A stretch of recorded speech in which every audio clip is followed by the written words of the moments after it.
আসসালামু আলাইকুম, hello viewers, সুপ্রিয় দর্শক ভাই বন্ধুরা, আশা করি সবাই ভালো আছেন। Electric with plumbing YouTube channel থেকে আপনাদের স্বাগতম। তো আজকের ভিডিওতে রাইস কুকারে কি সমস্যার কারণে রাইস কুকারের কয়েলটা হিট হচ্ছে না, তো আজকের ভিডিওতে সম্পূর্ণ বুঝিয়ে দেব। আপনারা ভিডিওটা ধৈর্য সহকারে দেখবেন। আর আপনি যদি আমার চ্যানেলে নতুন হয়ে থাকেন তাহলে চ্যানেলটি অবশ্যই সাবস্ক্রাইব করে আমার ভিডিওর পাশে থাকবেন। এখানে দেখতে পাচ্ছেন মাল্টিমিটার তখন নেগেটিভ পজিটিভ এক করতেছি, তখন কিন্তু এখানে বিগ সাউন্ড দিচ্ছে।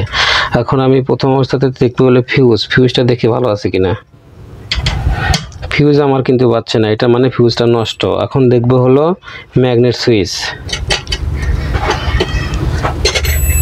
সুইচ ভালো আছে। এখন দেখবো এই থার্মোস্টেট দেখে ভালো আছে কিনা। এটার মানে আপনি বুঝে নেবেন যে এখানে দুইটা জিনিসের সমস্যা, একটা হচ্ছে এই ফিউজটা আর একটা হচ্ছে থার্মোস্টেট। এই দুইটা জিনিস যদি আপনারা চেঞ্জ করে দেন তাহলে কিন্তু আপনার রাইস কুকার আগের মতো আবার গরম হবে।